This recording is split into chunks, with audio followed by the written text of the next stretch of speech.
Mula sa lawa ng Danau, bisitahin naman natin ang isa pang lawa sa bayan ng Maanito, ang Nag-Aso Boiling Lake.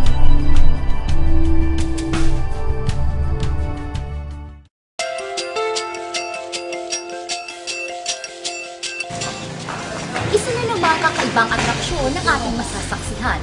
Ang atraksyon na umulan man ng umaraw, patuloy pa rin maghahatid ng di pangkaraniwang ganda at halina.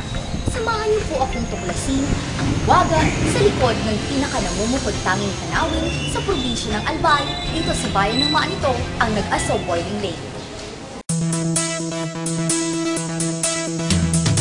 30 kilometro mula sa sentro ng Albay ay matatagpuan ang bayan ng Maanito at humigit kumulang 2 oras ang paglalakbay gamit ang pampasaherong jeep na ito, mararating nyo ang nakatagong paraiso sa bayang ito, ang kumukulong lawa ng Nag-Aso.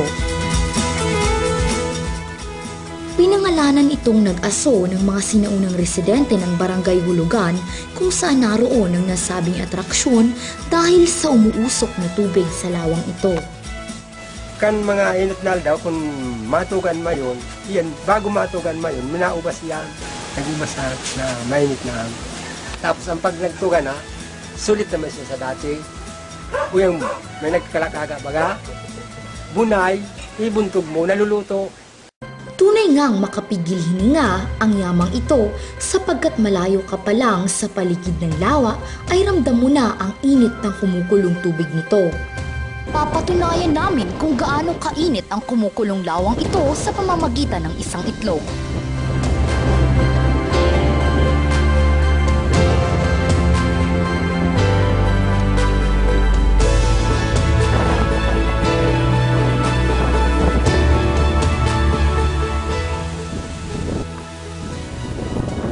Pagkatapos ng ilang minuto, eto na nga ang resulta. May kaukulang paliwanag rito ang alkalde ng nasabing lugar na si Mayor Cesar Daep kung bakit ganito kainit ang lawa ng Nag-Aso. Scientifically, the only reason is that Maanito is a thermal municipality. Necessarily, there has to be outlets, and maybe one of the outlets is that Nag-Aso Lake, or that is a dead volcano, perhaps. That is a crater of a dead volcano. You will see that even in one place here, parang there is a boiling sea in that place. Pagdating sa akomodasyon, aksesibilidad at seguridad ng lugar ay hindi matatawaran ng bayang ito. Well, the accessibility, as I said, it can be reached by motor vehicles, it can be reached by small crafts.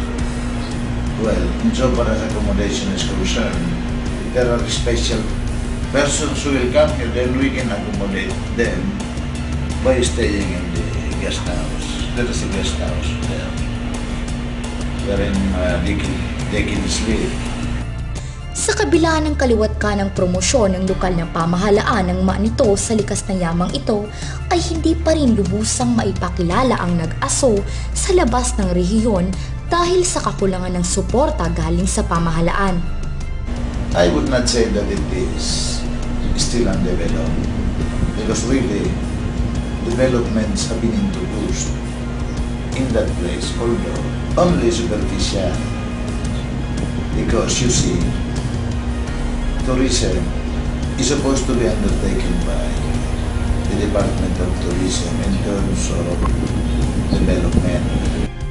Sa ngayon, patuloy pa rin na pinapanatili ang likas na ganda sa kapaligiran ng Nag-Aso ng lokal na pamahalaan sapagkat malaki ang potensyal ng lawang ito na makatulong sa pagpapausbong ng ekonomiya sa lugar.